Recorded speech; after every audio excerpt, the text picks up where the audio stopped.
Oi galera, eu sou a professora Ana Cristina e tô aqui no Aulão da Salvação de História, que é uma realização do curso Enem gratuito junto com o ecossistema Anima.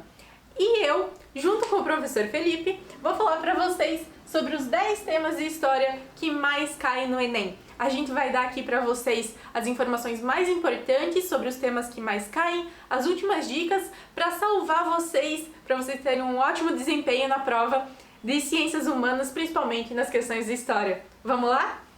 O primeiro assunto do nosso aulão de história vai ser a Grécia Antiga, que é um assunto que está sempre aparecendo aí pelo Enem.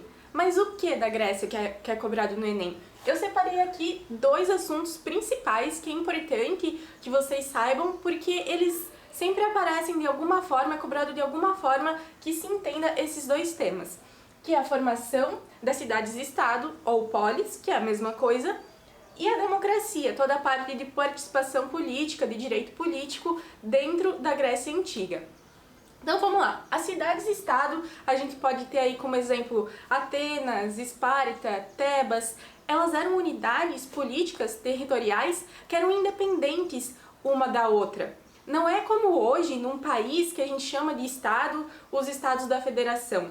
Não existia isso de país na época da Grécia Antiga. Esse é um conceito que foi criado muitos séculos depois, então não faz sentido a gente se referir à Grécia Antiga como se fosse um país, porque as cidades-estado estavam ali espalhadas pelo território da Europa, ultrapassando muito o que é a Grécia hoje em dia. Então, por que é que a gente chama esse conjunto de cidades-estado de Grécia? Porque elas tinham uma origem em comum e características culturais em comum. Uma delas, que é muito importante lembrar, que já foi cobrado algumas vezes no Enem, é que dentro dessa unidade política que apareceu na Grécia, a política tinha uma importância muito grande. Tanto que a palavra política vem da palavra polis. Era lá que se desenvolveu a ágora. Não é agora, a ágora, uma palavra que vocês devem lembrar que já apareceu algumas vezes no Enem, que era o espaço público, uma praça pública onde se fazia política, onde eram decididas ações da esfera pública, ações que iam impactar na vida da população, em coisas comuns que eram divididas pela população. Então, essa é uma característica muito importante que vocês devem lembrar na hora da prova.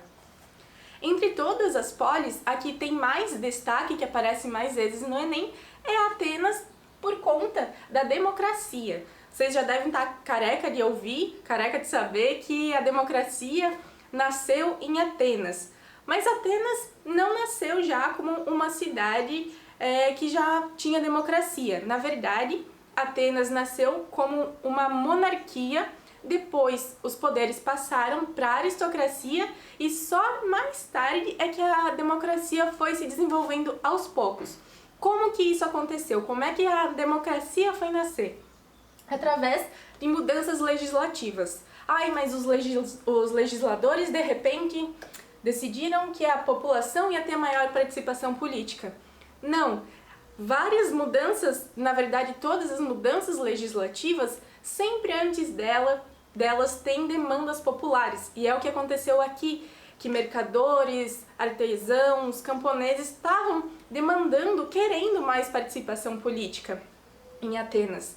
E isso foi conseguido aos poucos com a ação de alguns legisladores. O primeiro deles, muito importante, foi Solon, que realizou algumas mudanças ali no início do século VI a.C.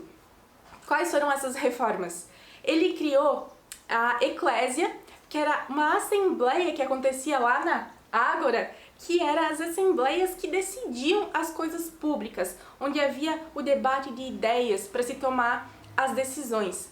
Além disso, ele acabou com a escravidão por dívida, porque tinha muitos escravos na Grécia que, quando não conseguiam pagar as suas dívidas, se tornavam escravos. Na verdade, pessoas, que não conseguiam pagar as dívidas e eram escravizados. Aí, depois disso, então, os únicos escravos eram aqueles que eram capturados em guerras. Então, continuou tendo escravo, só não tinha mais escravo por dívida. Além disso, apesar disso, na verdade, ele criou um critério de renda para participação política na eclésia. Então não era qualquer pessoa que podia ir lá participar das decisões políticas. Por isso que aqui a democracia ainda estava nascendo. Ela realmente foi se estabelecer como a democracia ateniense, que a gente conhece, com as reformas de Clístenes, no fim do século VI a.C. O que ele fez? Primeiro, ele acabou com aquele critério de renda para participar da eclésia. A partir de então, todas as pessoas que fossem consideradas cidadãs poderiam participar da eclésia.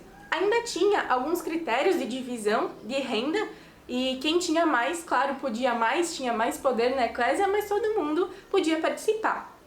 Ele também dividiu a população de Atenas em unidades territoriais que eram chamadas de demos. Por isso, daí que vem a palavra democracia, que significa governo do povo. Mas essas reformas de Clístenes não significaram que toda a população poderia votar. Essa democracia não era igual a que a gente tem atualmente, que todas as pessoas que moram no país são consideradas cidadãs. Na Grécia, não era todo mundo que era cidadão. Era considerado cidadão apenas quem era homem, fosse livre e tivesse mais de 21 anos. O resultado é que só 10% mais ou menos da população de Atenas é que poderia de fato participar. Mas como então que isso é chamado de democracia? É chamado de democracia, foi um governo democrático, um período democrático, porque foi a maior participação popular que se teve até então. Foi uma mudança muito importante naquela época. E além disso, essa palavra, o demos, que significa povo, não tem o mesmo sentido que tem hoje em dia, que a gente se refere a povo e a população quase como sinônimos. Não era o caso na Grécia Antiga. Povo só era quem era cidadão, e como todos os cidadãos podiam participar, era um governo do povo, bem diferente do que tem hoje em dia. Para vocês entenderem como todos esses conceitos aparecem no Enem, eu vou ler aqui um trechinho de uma questão que caiu em 2014. Olha só. Olhamos o homem alheio às atividades públicas, não como alguém que cuida apenas de seus próprios interesses, mas como um inútil. Nós, cidadãos atenienses, decidimos que as questões públicas por nós mesmos, na crença de que não é o debate que é empecilho à ação, e sim o fato de não se estar esclarecido pelo debate antes de chegar a hora da ação. Então aqui, essa é uma citação do historiador Tucídides. O que ele está querendo falar? Que o debate de ideias era fundamental na Grécia Antiga, que era considerado inútil aquele que não poderia participar dos debates, e o maior medo deles não era perder tempo com o debate ou não concordar com alguém que estava falando lá na eclésia. O maior medo era tomar uma decisão política que fosse abraçar toda a população sem esse debate. Então o debate é fundamental, o papel da palavra é fundamental. Várias questões no Enem já caíram com esse tema, sobre a força da palavra, da discussão na Grécia Antiga principalmente, é claro, em Atenas. O próximo assunto do nosso aulão de História é a Baixa Idade Média, esse período que vai do século XI até o século XV na Europa. O que dentro desse período de 500 anos que é mais cobrado no Enem é o renascimento urbano e comercial. Não confundir com o renascimento artístico e científico, que vai acontecer alguns séculos depois, ali já chegando na Idade Moderna. Nessa época, o que houve foi uma centralidade da cidade e do comércio na Europa. E no Enem aparecem várias questões que estão ligadas a esse papel importante que as cidades e o comércio tinham. E eu vou falar então alguns deles que já apareceram em outras edições do Enem. Para começar então, o aumento da produção e da produtividade agrícola. O que isso tem a ver, uma coisa que aconteceu no campo, o que tem a ver com o renascimento urbano? O que acontece é que nessa época da Baixa Idade Média, teve uma série de inovações, de criações que aumentaram a produtividade no campo. A gente pode citar aqui o moinho, começaram a ser usados arados mais eficientes, até então era usado de madeira, agora então são usados arados de ferro. Os cavalos começam a ser utilizados para puxar os arados, até então eram bois. Isso faz com que menos pessoas precisem trabalhar no campo. Um moinho, por exemplo, fazia ali o trabalho de mais ou menos 40 pessoas. Então tinha menos gente trabalhando no campo, muitas pessoas foram para a cidade e outras pessoas começaram a trabalhar como assalariados no campo. E também com essa maior produtividade começou a ter mais alimentos. Então os camponeses também foram capazes de vender o excedente agrícola e conseguir ali acumular um pouco, um dinheirinho. E com mais alimento, vamos pensar que também as pessoas estavam se alimentando melhor. Tinha menos fome, as pessoas estavam vivendo mais. Então nessa época na Europa também tem um grande crescimento populacional. Depois disso, a gente vai ter uma queda populacional que vai ser ocasionada pela peste negra, mas aí esse já é outro assunto. Próximo item, as feiras, que também vão aparecer nas cidades nessa época. Os camponeses vão para as feiras vender os seus produtos, os comerciantes que vêm de todas as partes do mundo vão vender os seus produtos, os artesãos também vão vender os seus objetos, os seus utensílios, e essas feiras começam a ficar muito importantes nas cidades europeias. Tanto que algumas feiras, que eram feiras super grandes, elas acabaram crescendo tanto que as feiras se transformaram em grandes cidades, como é o caso de Sevilha, por exemplo, na Espanha, de Champagne, na França. Então também tem essas cidades que surgem em função das feiras. E com essas feiras, então, a gente já pode chegar à conclusão que o comércio estava se desenvolvendo muito mais com todas essas vendas de produtos nas feiras. E o que surge, então, em função desse aumento do comércio? Os primeiros bancos, que até então não existiam. E como tinha muita gente viajando de um lugar para o outro, principalmente os mercadores, eles tinham que ter um jeito mais fácil de lidar com o dinheiro. E é aqui, então, que surgem os banqueiros. Além disso, também vai surgir a atividade da usura, que é um empréstimo de dinheiro a juros. Uma questão importante sobre isso é que a igreja se colocava contra a prática da usura. Ela sempre usou justificativas de fé para falar que aquilo lá não era certo, mas tinha ali um motivo por trás que pessoas estavam deixando as suas funções para se tornar usuárias, banqueiros. E isso estava provocando uma modificação, uma transformação na estrutura da sociedade. Estava mudando a ordem estamental, a que estamento cada pessoa pertencia, e isso não era interessante para a igreja porque acabava dificultando ali a forma de dominação sobre essas pessoas. Também é importante saber sobre as cidades que ali nos arredores das cidades que já estavam formadas, os comerciantes começaram a se instalar, eram ali que aconteciam as feiras, que foram surgindo os mercados nesses redores da cidade. E conforme foi crescendo a importância desses locais, foram sendo também murados para criar uma proteção ao redor dessa nova parte da cidade. Inclusive, isso é uma característica que já caiu 2 vezes no Enem sobre a função dos muros nas cidades medievais. Esses novos territórios que iam nascendo ali no redor das cidades eram chamados de burgos porque eram ocupados pelos burgueses, que nessa época ainda não se entendia como uma classe social, ainda não formavam uma classe. Burguês nessa época significava apenas pessoa livre. Só depois é que esses comerciantes iam se desenvolver, ter uma ascensão social e se transformar na burguesia, que seria muito importante então nas próximas fases da história. Além disso, a gente tem o desenvolvimento maior do modo de produção de artesanato.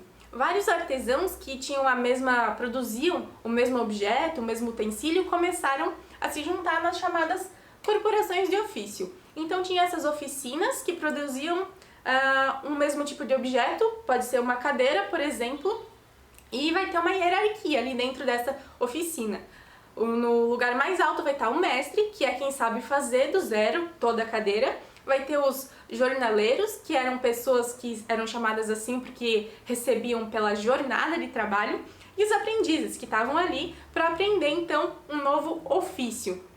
Importante pontuar que nessa época os artesãos faziam o trabalho do início até o fim. Então, para fazer uma cadeira, era a mesma pessoa que serrava a tábua de madeira, que lixava, que pregava, que passava o verniz. E no momento que o aprendiz conseguia fazer tudo bem certinho do zero, ele poderia ser considerado mestre, assim, no momento que ele conseguisse fazer a sua obra-prima, que nessa época não tinha a mesma conotação que a gente tem hoje para obra-prima. Obra-prima era somente saber fazer algo perfeitamente do zero, podia fazer 100 cadeiras perfeitas que iam ser 100 obras-primas. Esse desenvolvimento dos ofícios também aconteceu no campo da educação. É nessa época que surge a figura do intelectual. Isso também é importante, já caiu no Enem. Qual foi essa figura relacionada à educação que surgiu nessa época? Que é o intelectual, aquele que sabe muito sobre muitas coisas. Também é nessa época que vão surgir as primeiras universidades. Então também tem todo esse campo do saber se desenvolvendo no contexto da cidade. Próximo assunto do nosso aulão, que está sempre caindo no Enem, revoluções industriais. Eu vou tratar aqui da primeira e da segunda, a terceira também aparece bastante, mas o professor Cairre já vai trabalhar com vocês ali a informação, comunicação, tecnologia, então a terceira vai ficar mais ali no aulão de geografia. A gente vai passar aqui os pontos principais da primeira e da segunda revolução industrial, para depois a gente ver alguns aspectos importantes em questões do Enem. Bom, para começar, é importante que a gente lembre que a primeira revolução industrial começou lá em meados do século XVIII na Inglaterra. Segundo ponto, cercamentos, que foram fundamentais para que a revolução industrial acontecesse. Inicialmente, existiam na Inglaterra terras comunais. Isso quer dizer que os senhores das terras permitiam que camponeses utilizassem essas terras para plantar, para caçar, para pescar. Eles tiravam ali o seu sustento. Mas aí uma série de medidas que o governo inglês tomou permitiu que essas terras fossem arrendadas ou vendidas. Com isso, os senhores das terras foram ou vendendo ou arrendando e cobrando para isso, é claro, e cercando então essas terras que antes eram comuns, principalmente para desenvolver ali a monocultura e a criação de ovelhas que forneciam a lã para a indústria têxtil, que foi a principal indústria da Revolução Industrial. Com os cercamentos, os camponeses tiveram que se mudar para cidades, e o que aconteceu nas cidades? Eles se tornaram os operários das fábricas. Então, nessa época que vai surgir a classe operária na Inglaterra e também a burguesia industrial, essas classes que já caíram no Enem, quando que elas surgiram, qual foi o contexto de surgimento delas. E lá nas fábricas também surgiu um novo modo de produção, que saiu lá do artesanato na Idade Média, passou para a manufatura na Idade Moderna, então a gente chega aqui na Revolução Industrial com a maquinofatura. Nessa fase, a máquina ganha então, como já diz o nome, ganha centralidade. É aqui que começa a ser usada a máquina a vapor e que o processo de fabricação das coisas começa a ser cada vez mais fracionado. Existe uma nova divisão do trabalho dentro das fábricas. Se lá nas corporações de ofício da Idade Medieval a pessoa construía uma cadeira do zero, agora uma pessoa vai cortar a tábua, uma pessoa vai lixar a tábua, outra pessoa vai pregar. Então existe cada vez mais a separação na função do trabalho. Isso é muito importante porque o Enem adora cobrar essas questões relacionadas ao mundo do trabalho e as consequências que isso tem em outros aspectos da vida. Próximo tópico é que, dessa forma, com esse novo modo de produção, é que surge o capitalismo, esse sistema que a gente vive hoje. Então, para vocês terem essa noção de como foi importante a primeira Revolução Industrial, não foi só um modo de produção dentro da fábrica que mudou a forma de fazer política, de fazer economia, das pessoas, da relação que as pessoas têm com o tempo e com o trabalho. Vamos lembrar que na Revolução Industrial existiam jornadas de trabalho exaustivas de até 18 horas, mulheres grávidas trabalhando nessas fábricas, crianças trabalhando, um regime muito duro. A segunda Revolução Industrial foi ali uma continuação da primeira. Ela também é chamada de Revolução Técnico-Científica. Várias inovações científicas surgiram nessa época. como os trens, por exemplo. A construção de trilhos de trens, de ferrovias, é uma das características principais da segunda Revolução Industrial. Ali no finzinho também do século XIX, que vão surgir os primeiros automóveis, então o mundo parecia cada vez menor, porque as distâncias eram percorridas mais rapidamente. Eletricidade também, que surgiu aqui e transformou a vida das pessoas. Então foram transformações muito grandes causadas pelas revoluções industriais. Agora eu queria mostrar rapidinho para vocês duas questões que já caíram no Enem que abordam isso que eu falei de não mudar o modo de produção apenas dentro da fábrica, mas mudar toda a sociedade através dessa mudança no modo de produção. Tem aqui uma charge que já caiu 2 vezes no Enem, inclusive essa charge aqui que eu vou mostrar para vocês. Tem ali 2 operários na fábrica e um falou pro outro: vou me aposentar amanhã e sabe o que eu vou fazer? Andar até o fim dessa linha de montagem e descobrir o que eu tô fazendo há 30 anos. Então aqui é uma característica marcante da Revolução Industrial, que é essa separação das funções do trabalho, é ficar cada vez mais especializado, um trabalho cada vez mais repetitivo, mais cansativo, mais separado de todo aquele processo unificado que se tinha até lá na manufatura. Uma segunda questão que é muito interessante para a gente entender isso, da mudança da vida das pessoas, é uma questão que caiu no Enem de 2015. Olha só, se vamos ter mais tempo de lazer no futuro automatizado, o problema não é como as pessoas vão consumir essas unidades adicionais de tempo de lazer, mas que capacidade para a experiência terão as pessoas com esse tempo livre. Mas se a notação útil do emprego, do tempo, se torna menos compulsiva, as pessoas talvez tenham de reaprender algumas das artes de viver que foram perdidas na Revolução Industrial, como preencher os interstícios de seu dia com relações sociais e pessoais, como derrubar mais uma vez as barreiras entre o trabalho e a vida. Essa é a citação. Aí olha só o que a questão pede. A partir da reflexão do historiador, um argumento contrário à transformação promovida pela Revolução Industrial na relação dos homens com o uso do tempo livre é o ou a. Então aqui a gente já pode perceber que a questão está dizendo que o historiador está apontando um argumento contrário à Revolução Industrial, mostrando que não foi só avanços que essa transformação trouxe para a nossa sociedade, mas também tem o seu lado negativo, que está ligado a como as pessoas enxergam o próprio tempo. Olha só, a alternativa correta é a seguinte. Então, esse argumento contrário à Revolução Industrial em relação ao tempo das pessoas é que ele promove o esquecimento das formas de sociabilidade tradicionais, porque o nosso tempo é voltado todo para ser produtivo. É uma mentalidade que a gente tem, que todo o nosso tempo deve ser investido em algo útil. Essa é uma relação que se tem com o trabalho, mas ela já começa antes, quando a gente está estudando. Me conta se alguma vez que num domingo à tarde você resolveu que você não ia estudar, não ia treinar a redação, ia ver um filme, aí assistiu o filme e ficou se sentindo culpado porque deveria estar estudando e aquele tempo foi inútil no teu objetivo de passar no Enem.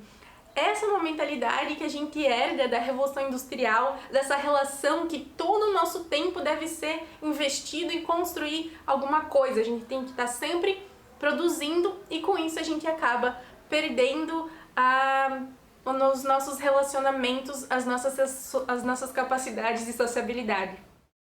Próximo assunto que cai com muita frequência no Enem é a Guerra Fria, esse conflito ideológico entre os Estados Unidos e a União Soviética, que foi lá desde 1945, com o fim da Segunda Guerra Mundial e a explosão das bombas atômicas no Japão, até o fim da União Soviética em 1991. Esse conflito, vocês já devem saber que foi um conflito principalmente no campo das ideias. Um conflito que era entre os Estados Unidos capitalista e a União Soviética socialista. Era um embate em que esses dois lados polarizaram o mundo entre os países que estavam ao lado do capitalismo e aqueles que estavam mais alinhados com o socialismo. Foi uma guerra principalmente de influência. Não foi uma guerra em que os dois países se enfrentaram diretamente, Estados Unidos e Rússia. Por isso até que o nome é Guerra Fria, por não ter um confronto direto. Apesar disso, teve vários outros confrontos, outras corridas, digamos assim, que eram no campo da política, da economia, a corrida armamentista, a corrida espacial. Então, isso aconteceu de forma a moldar as relações internacionais durante todo esse período de 46 anos. Importante lembrar para o Enem é que dessas organizações que nasceram na Guerra Fria, do lado dos Estados Unidos, a OTAN, que é a Organização do Tratado do Atlântico Norte, que nasceu com o objetivo de proteger os países membros. Ela é formada pelos Estados Unidos e o Canadá e os países ali mais do oeste da Europa. Se algum país fosse invadido pela União Soviética, o compromisso era que todos os outros então fossem em defesa desse país. A OTAN nasceu lá em 1949. Alguns anos depois, a União Soviética não ficou para trás e fez a própria versão dela dessa organização, que foi o Pacto de Varsóvia, lá em 1955, que era entre a União Soviética e os países ali do leste europeu, que estavam alinhados com eles. No Enem, já caiu mais de uma vez sobre a mudança de papel da OTAN, porque assim, quando acabou a Guerra Fria, o Pacto de Varsóvia deixou de existir. A OTAN não, a OTAN existe até hoje. E como não existe mais nenhuma ameaça comunista para invadir esses países, ela mudou de função.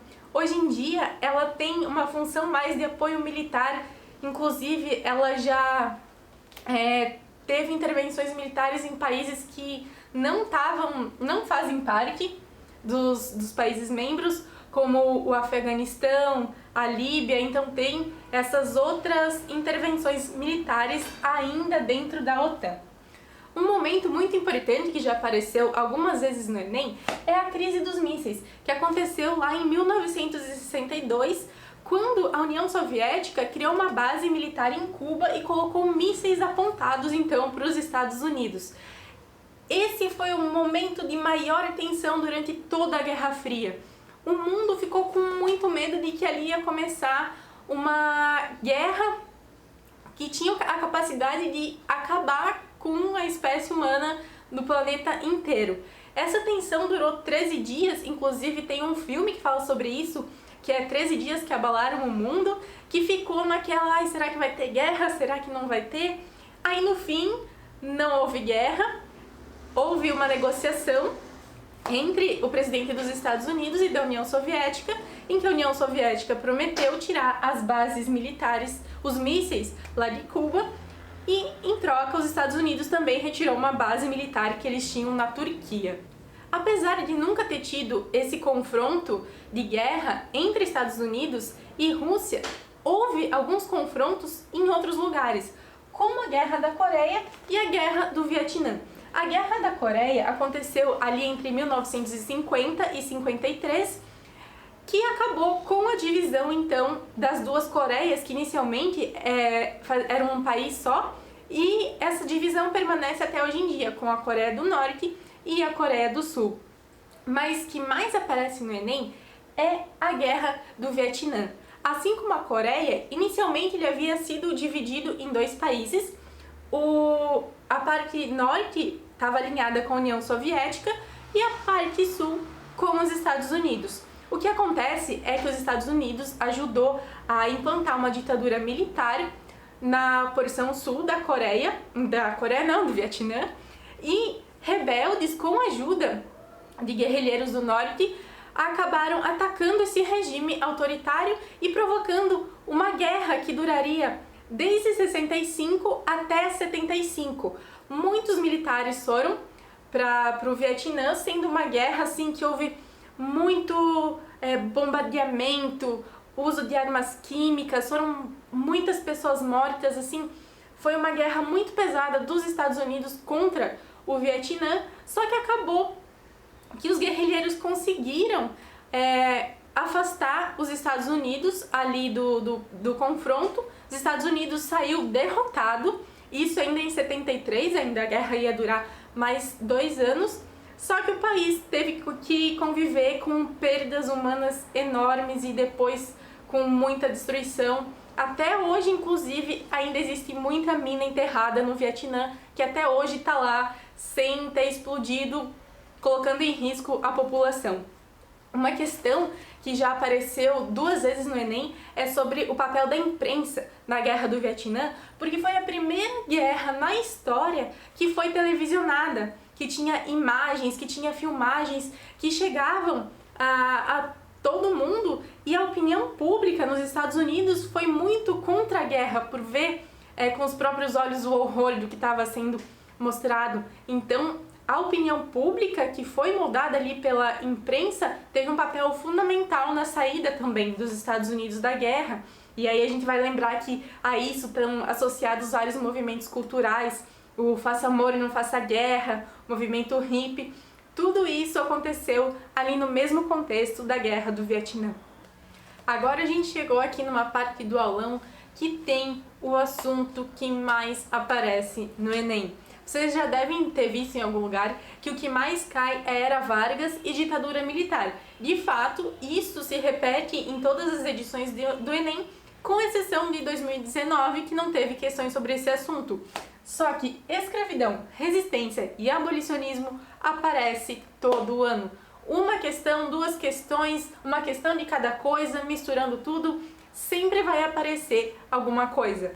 Eu trouxe aqui 3 tópicos para a gente discutir que são centrais, são o denominador comum das questões que aparecem no Enem sobre esse tema.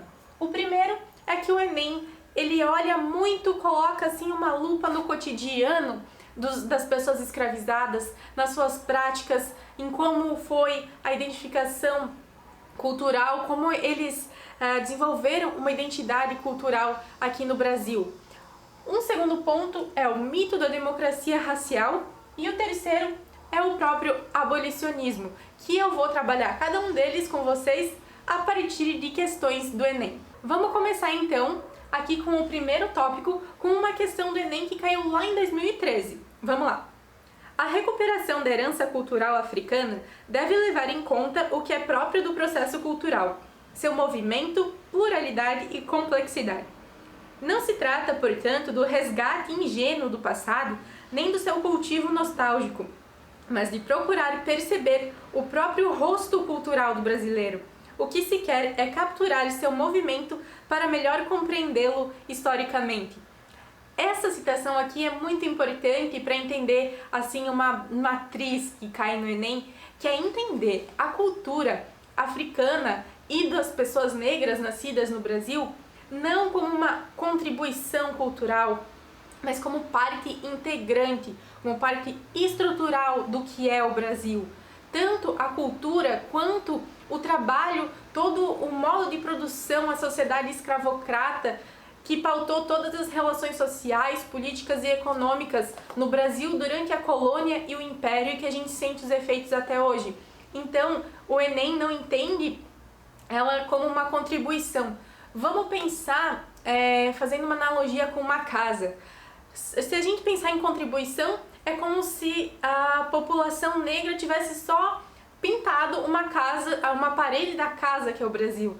Não, ela está nas paredes, está na estrutura. Então é parte integrante e muito importante. Então, quando a questão aqui fala do resgate da cultura africana, não está falando de resgatar só pra gente ver lá no museu, tá tentando resgatar por uma questão de identidade cultural e por fazer parte do que é o Brasil. Então, sempre tenha em mente essa ideia quando você vê alguma questão relacionada a esse tema no Enem. O segundo ponto do mito da democracia racial é considerado hoje em dia um mito, mas essa ideia ela nasceu e permaneceu durante muito tempo nas universidades, na academia brasileira, e é uma ideia que permanece até hoje na nossa sociedade, que existe uma democracia entre as 3 raças no Brasil, que brancos, negros e indígenas ocupam o mesmo lugar na sociedade, é uma relação igualitária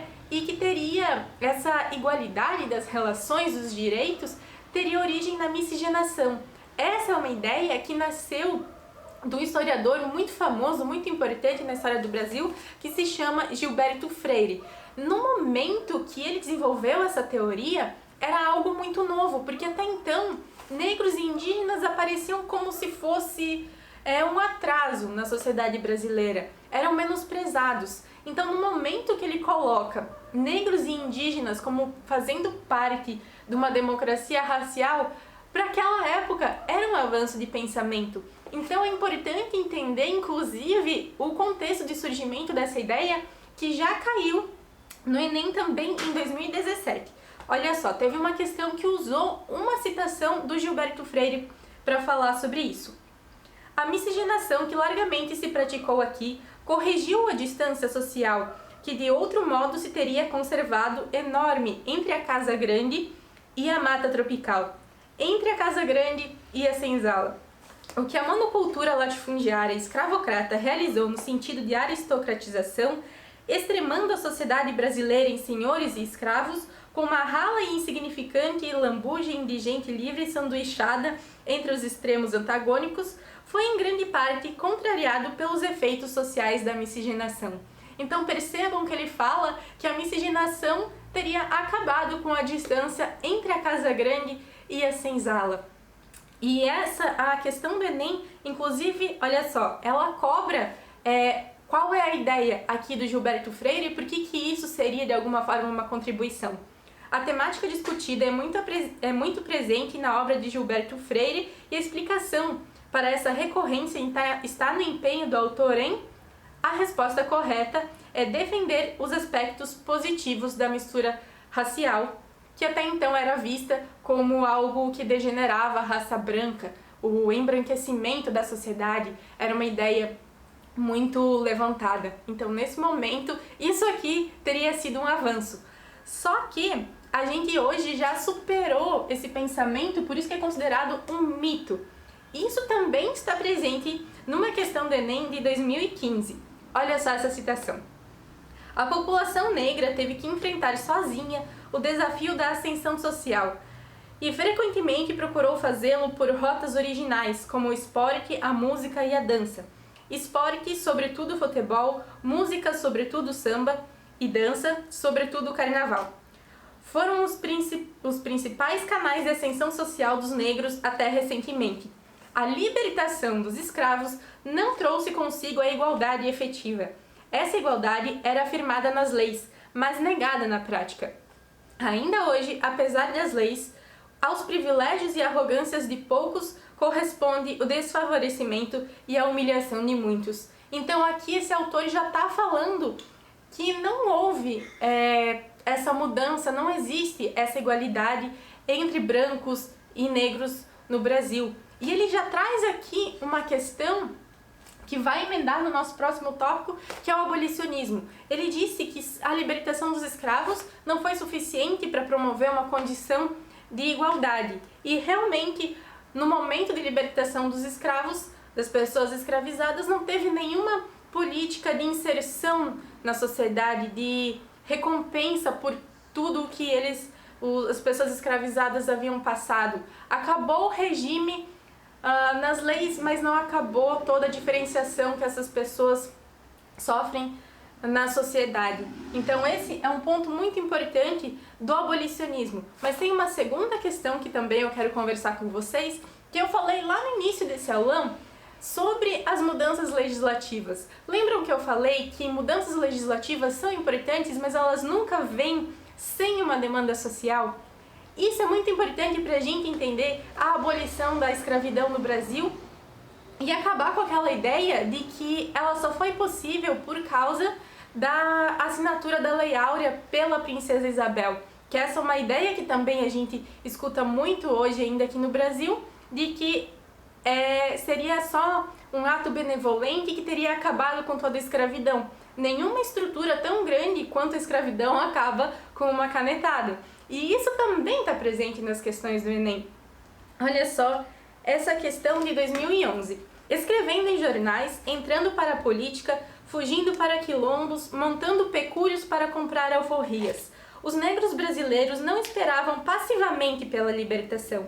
Em vez disso, lutaram em diversas frentes contra a escravidão, a ponto de conseguir que, à época em que a Lei Áurea foi assinada, apenas uma pequena minoria continuasse formalmente a ser propriedade.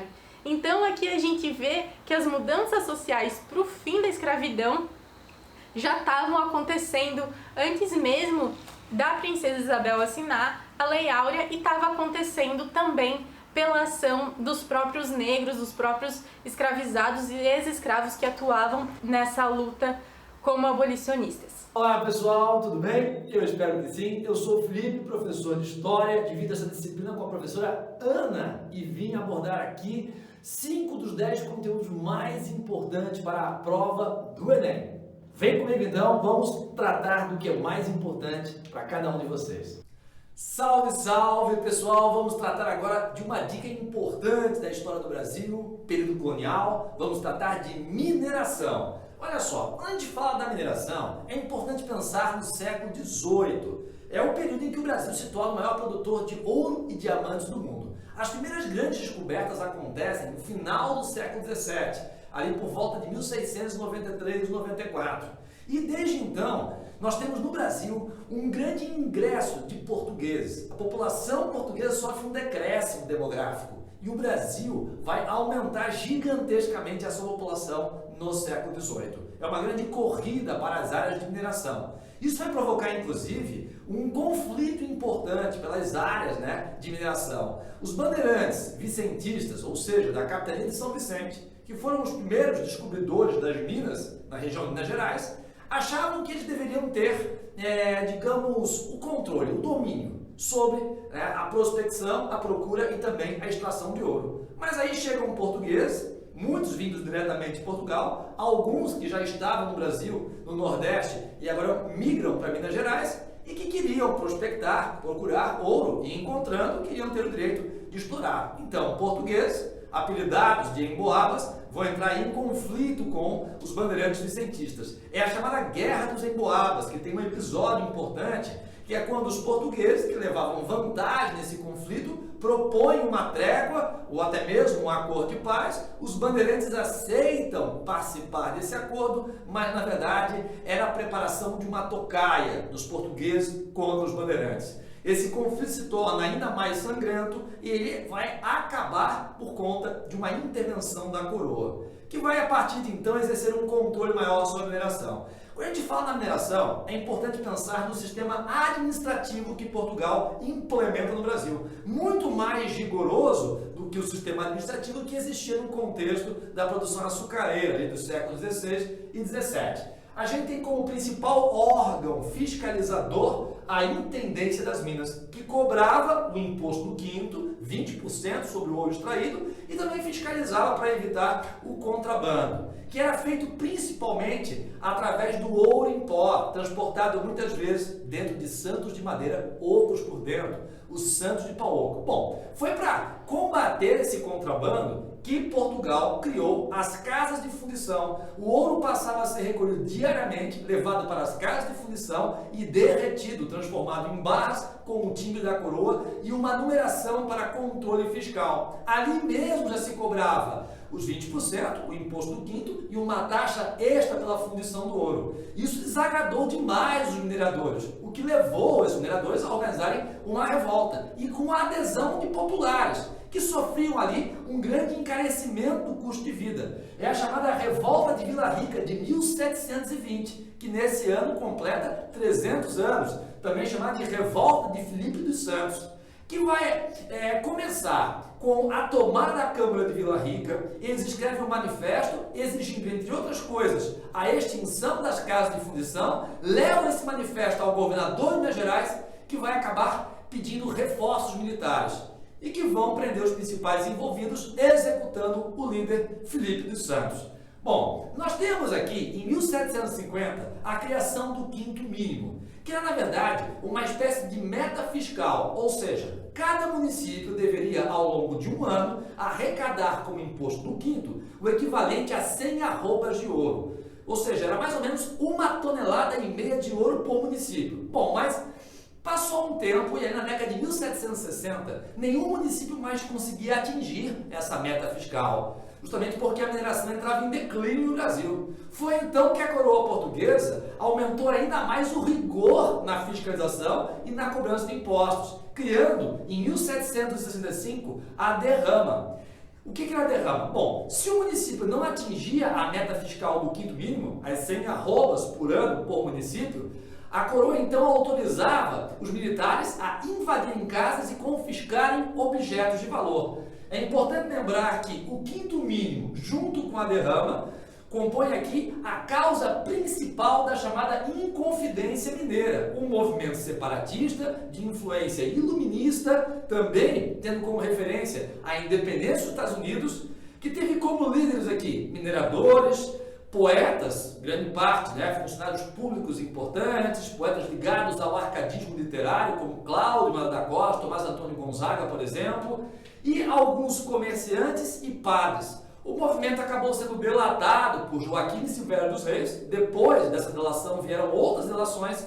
Tivemos vários integrantes presos, alguns deles degradados para colônias portuguesas, na África, como Moçambique, por exemplo, e tivemos, ao final de tudo isso, a execução de Tiradentes, transformado depois num herói republicano, 100 anos depois que a República foi proclamada por militares. Lembrando que Tiradentes, além de republicano, também era militar. Então, nós temos aqui no contexto da mineração um quadro de significativas mudanças, promovidas principalmente pelo grande ministro do rei Dom José I. Quem é ele? O famoso Marquês de Pombal, certo? O Marquês de Pombal traz aqui, por exemplo, o fim definitivo das capitanias hereditárias.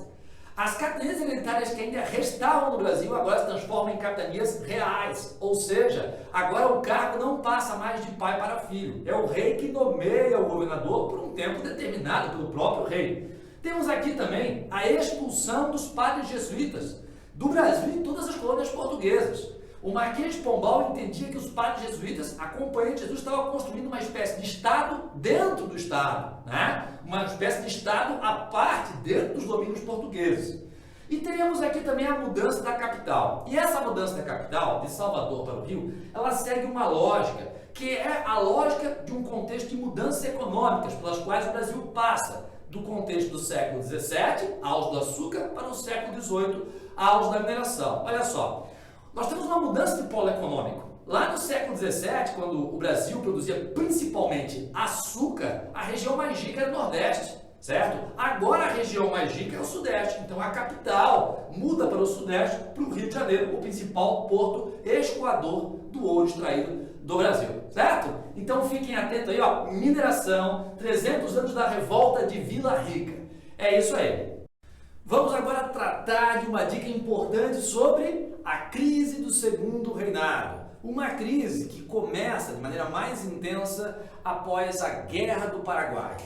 A Guerra do Paraguai começa em 1865, vai até 1870. Nós temos ali a vitória do Brasil sobre o Paraguai. Inicialmente o Brasil guerreia com o apoio da Argentina e do Uruguai, formando a Tríplice Aliança, mas a Tríplice Aliança se desfaz no meio da guerra. Isso vai exigir que o Brasil concentre muitos investimentos nessa guerra. Então, terminando a guerra, o Brasil inicia um contexto de crise financeira e de descontentamento de alguns setores em relação à monarquia ou em relação ao governo Dom Pedro II.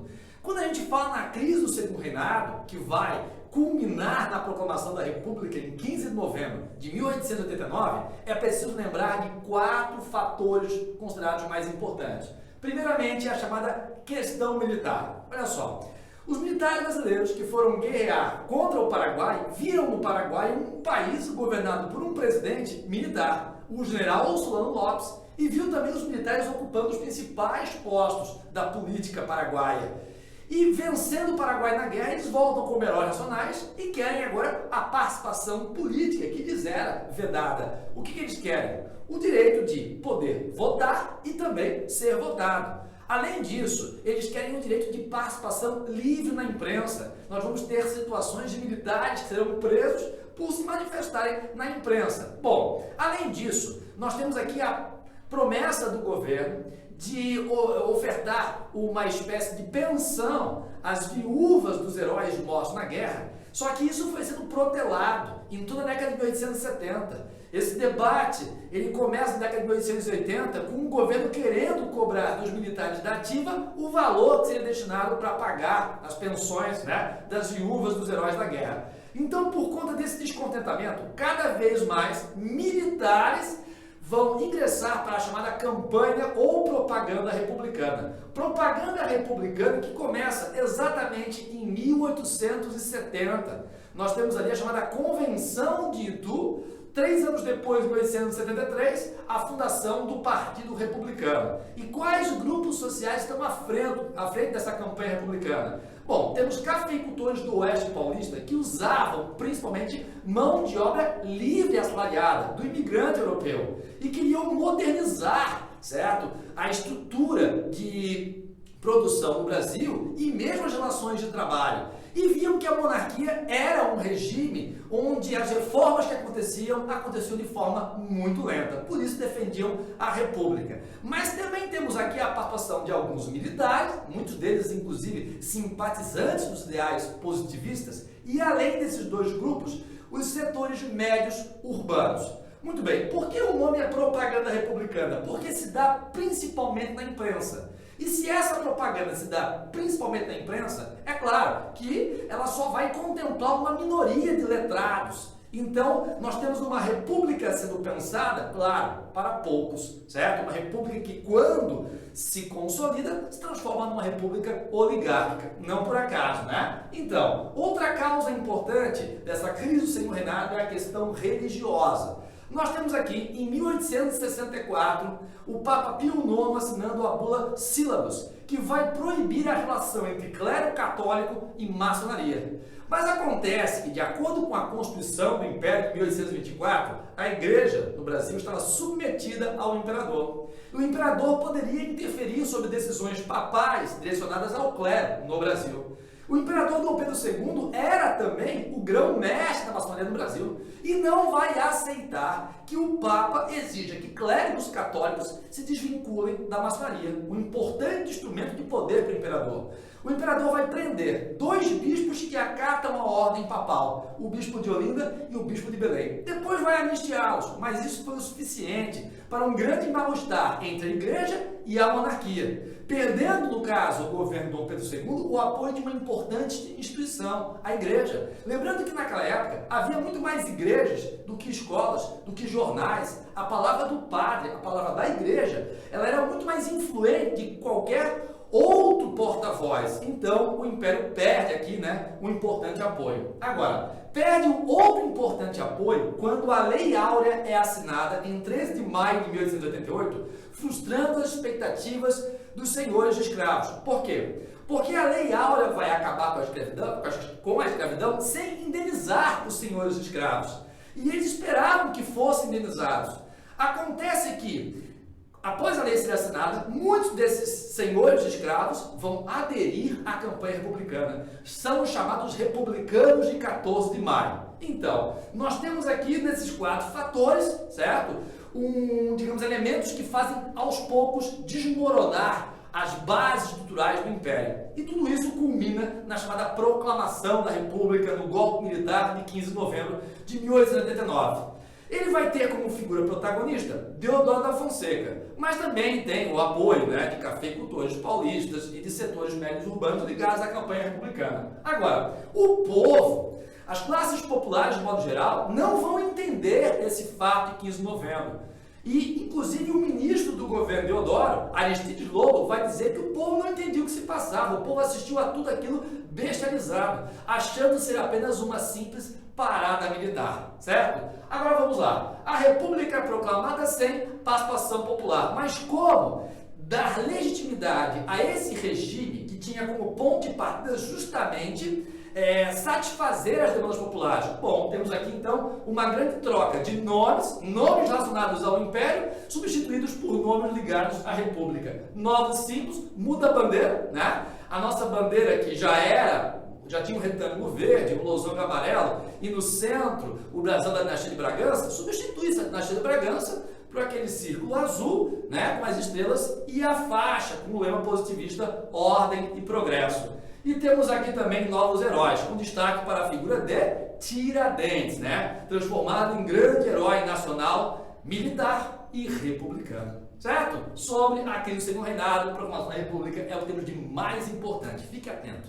Outro tema muito abordado na prova do Enem é República Oligárquica. Essa república que se funda ali a partir da Constituição de 1891, mas que só se consolida a partir de um grande arranjo iniciado em 1900 no governo de Campos Salles.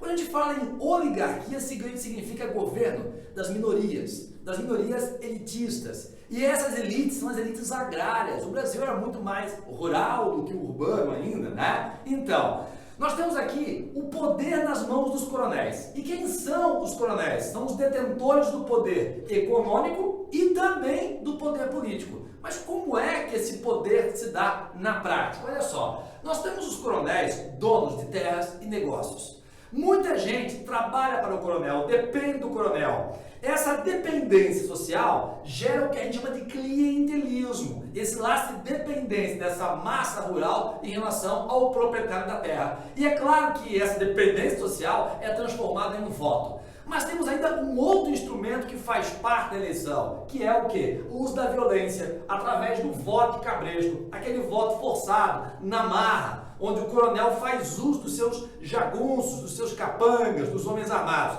Lembrando que, de acordo com a Constituição de 1891, o voto não era secreto, o voto era aberto e ele também não era obrigatório, era facultativo. Então, no dia da eleição, muita gente que inclusive dependia do coronel não ia votar até determinado horário. E o que acontecia? Os jagunços coronéis iam lá e levavam essa pessoa à marra para o local de votação.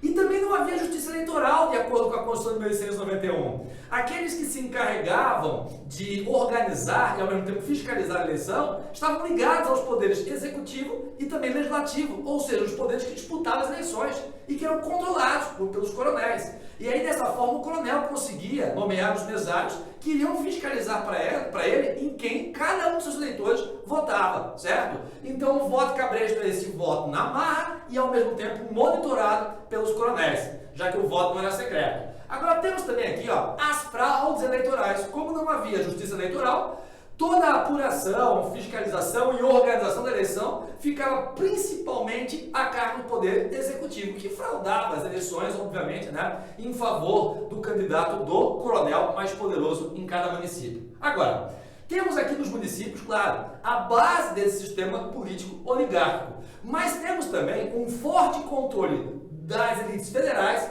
sobre as oligarquias estaduais e municipais. É a chamada política dos governadores, iniciada em 1900 no governo de Campos Salles, quando o presidente Campos Salles cria um órgão muito importante, a chamada Comissão de Verificação de Poderes. São senadores nomeados pelo presidente da República e que vão indicar quais homens eleitos, deputados, governadores, serão de fato diplomados, empossados ou não. E só serão empossados aqueles que estivessem vinculados a esse grande arranjo oligárquico. Ou seja, a oposição tinha simplesmente a sua eleição invalidada através da comissão de verificação. Isso fazia com que as elites estaduais se submetessem às elites federais para conseguirem os cargos após a eleição. É a chamada política dos governadores, o controle do governo federal sobre as oligarquias estaduais. E temos a partir disso a política do café com leite, onde o presidente Campos Salles, que é de São Paulo, faz um arranjo, um acordo com Minas Gerais para que os dois estados se alternassem na presidência da República. Os coronéis do café de São Paulo e os coronéis produtores de leite de Minas Gerais. É a chamada política do café com leite. Mas essa política, esse arranjo, sempre funcionou de maneira harmoniosa? Não. Temos dois momentos de crise.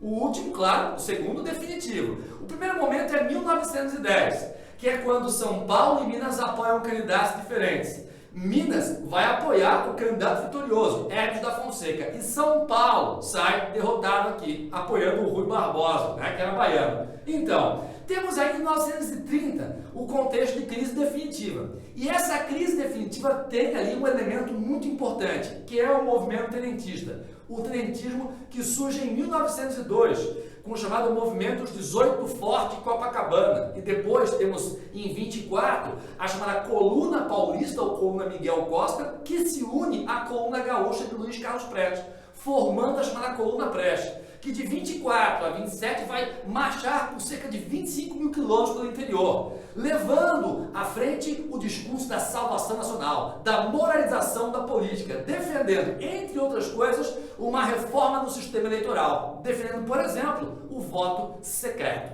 certo? Agora, olha só, o tenentismo ele enfraquece depois de 27, mas ele ressurge com muita força em 1930, num contexto de disputa eleitoral fortemente acirrada. É quando surge uma aliança entre as elites do Rio Grande do Sul, Paraíba e Minas, a chamada Aliança Liberal, terá Vargas como candidato, disputando contra a aliança protagonizada por Júlio Prestes, que era paulista, tinha o apoio do presidente da República, que também era paulista, o Washington Luiz, que negou apoio ao governador de Minas Gerais, certo? E com isso fragmentou ali o acordo da política do café com leite.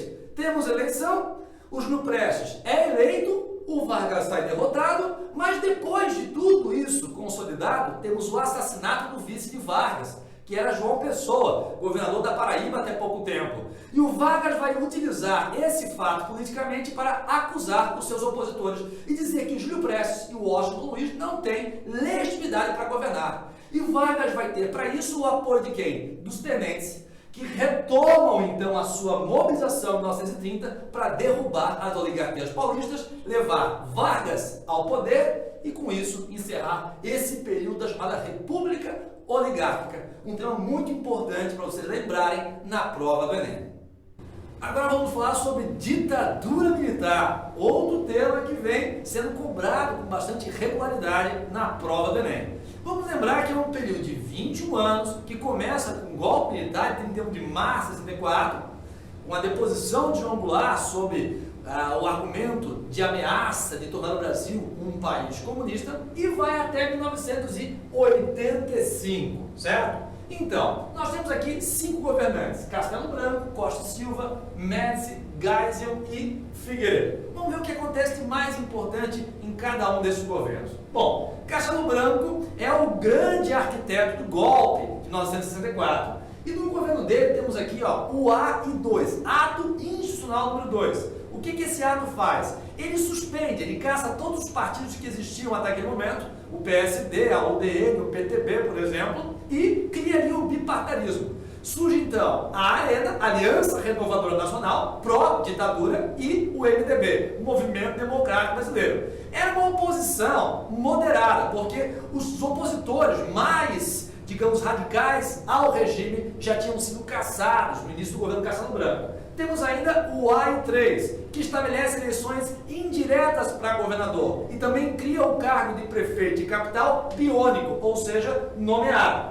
Vamos ter aqui também, no governo Castelo Branco, o PAEG, que é o Plano de Ação Econômica do Governo. Bom, na verdade é uma política de controle da inflação, através de corte de gastos e também controle salarial, adotando uma política de arrojo salarial. Muito bem.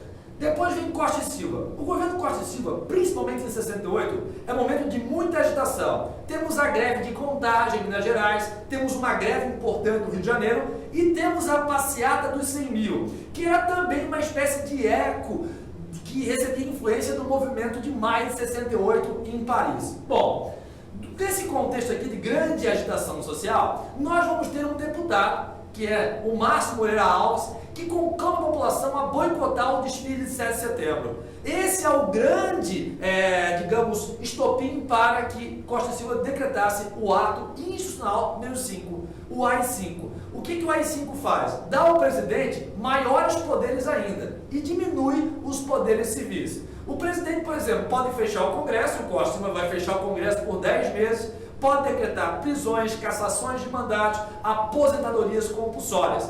E suspende um direito civil importante, que é o direito de defesa em caso de crime contra a Lei de Segurança Nacional, em caso de crime político, o chamado crime de subversão. E aí, nesse caso, se a pessoa não tem direito à defesa, é porque não há processo judicial. Se não há processo judicial, o Estado não tem também o dever de oferecer informações sobre quem é preso.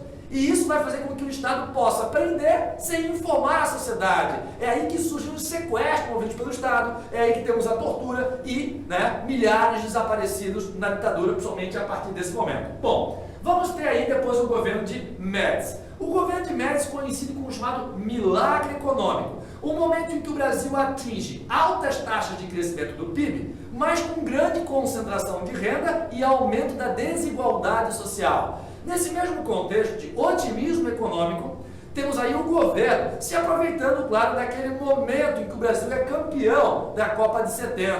E o governo vai explorar, digamos, de maneira muito habilidosa essa campanha, criando slogans também ufanistas como Brasil, ame ou deixe, ou ninguém mais segura este país. No governo Médici, nós temos também o surgimento dos chamados movimentos de guerrilha, a guerrilha urbana, com movimentos como a ALN e também o MR8, e também o VAR Palmares, movimento de guerrilha urbana, e a guerrilha rural. A principal, a guerrilha do Araguaia. Nesse contexto em que a resistência ao regime pega em armas, o regime também endurece ainda mais. E claro, amparado pelo AI-5. Nesse caso, temos a criação da OBAN em 1969, a Operação Bandeirante, feita pelo DOI-CODE, a polícia do 2º Exército em São Paulo. É esse órgão o principal nas prisões, torturas e desaparecimentos. Vamos lembrar que foi em 75, já no governo Geisel, que aconteceu a morte do jornalista Vladimir Herzog e que os militares tentaram forjar como sendo suicídio, o que foi desmascarado, obviamente, pela imprensa e não foi aceito pela opinião pública. Bom, chegamos aqui ao governo de Geisel. O Geisel, que em 74 chega ao poder prometendo uma abertura segura, lenta e gradual. Mas acontece que em 74 também houve uma eleição para o Senado, onde o MDB conseguiu ali praticamente 3/4 das cadeiras do Senado. E aí o Geisel acabou tendo que protelar um pouco essa abertura, criando alguns meios de repressão, certo? Nós vamos ter então, nesse contexto do governo Geisel, obras faraônicas, que seriam ali uma tentativa de fazer uma publicidade da grandiosidade do regime militar, mas naquele momento o Brasil já sofria ali um agravamento das suas contas públicas, uma alta inflacionária, ou seja, o milagre agora estava em declínio. E temos, além disso, em 78, o primeiro aceno para esse projeto de abertura política, que é a suspensão do AI-5 em 1978. Essa abertura só acontece de fato mesmo no governo de Figueiredo. O governo de Figueiredo vai de 79 a 85. Em 79 nós temos a lei de anistia, mas não é uma anistia ampla. Por quê? Porque ela perdoa todos os crimes possíveis cometidos pelos agentes da repressão, mas não perdoa um tipo de crime cometido pela resistência, os chamados crimes de sangue.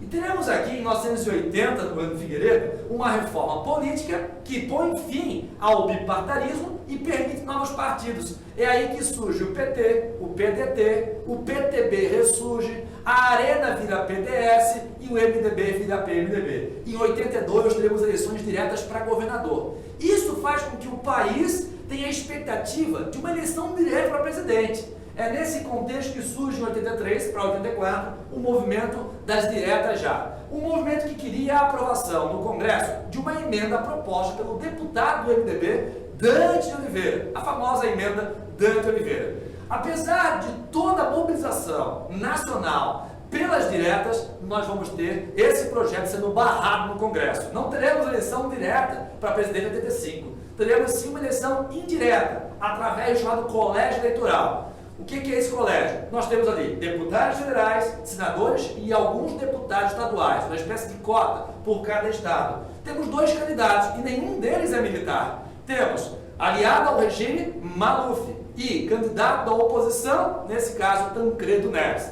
Tancredo Neves é eleito com uma larga vantagem, mas 14 horas antes da posse é hospitalizado. Ele não vai voltar do hospital. O vice, Sarney, é quem vai assumir, encerrando com isso a ditadura militar e dando início à chamada Nova República. É o que temos de mais importante sobre a ditadura militar. Fique atento a esse tema, é um dos temas mais cobrados na prova do Enem.